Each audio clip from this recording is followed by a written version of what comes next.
I am Kayla Rosado, and I'm about to do my tribute speech to Jane Goodall.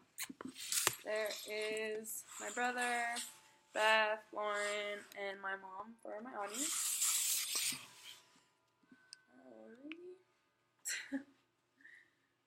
Alright, so National Geographic's Explorer's Bio for Jane Goodall brings us back to the summer of 1960, when she was just 26 years old and thrown into the wild world of chimpanzees with just a notepad and a pair of binoculars.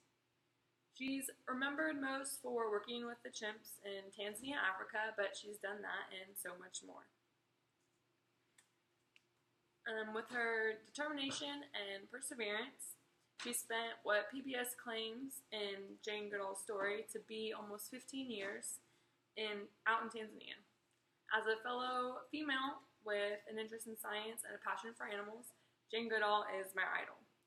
To better understand her contributions to science, we're going to look at what she accomplished in the fields, the effects of her accomplishments, and what she pursued after her time in Africa. As I've already said, when she was 26 years old, she was sent to the Gombe Stream in Tanzania, Africa to study the behaviors of wild chimpanzees.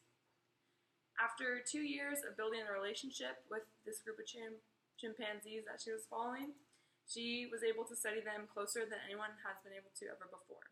She immersed herself in their world and was able to uncover their language, their caste systems, and their ability to make tools.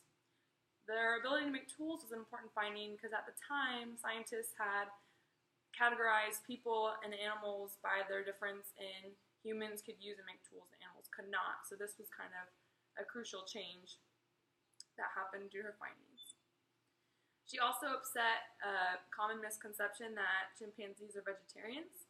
She saw them firsthand stalking, catching, and hunting insects, birds, and small mammals. When Goodall returned from Africa, she began writing books. Most of the books were about her experiences and her findings, but she did write some children's books. This one here, for example, was The Chimpanzee Family, and it won the UNESCO Children's Book of the Year Award in 1989.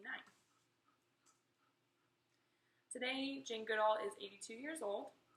She has received numerous awards listed in Bio's Jane Goodall biography, including the Gold Medal of Conservation from the San Diego Zoological Society in 1974, the J. Paul Getty Wildlife Conservation Prize in 1984,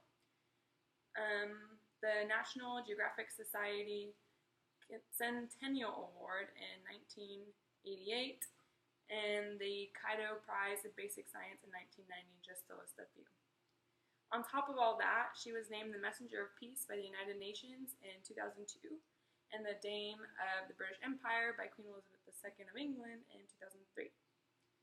Not only has she won all these awards, but she's even made a couple of nonprofit organizations, her most famous one being the Jane Goodall Institute of Wildlife Research, Education, and Conservation.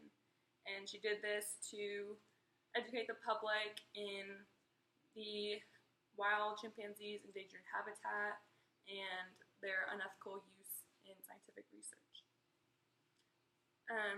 Goodall is quoted in PBS's Jane Goodall story, stating, "It isn't only human beings who have personality, who are capable of rational thought and emotions like joy and sorrow." So again, Jane Goodall is one of the most influential female scientists of her time. She not only affected science as they knew it, but she made it her point to go and educate the public about what was happening in science and research. She taught us not only to be brave, persistent, and compassionate, but she put the life in wildlife. She is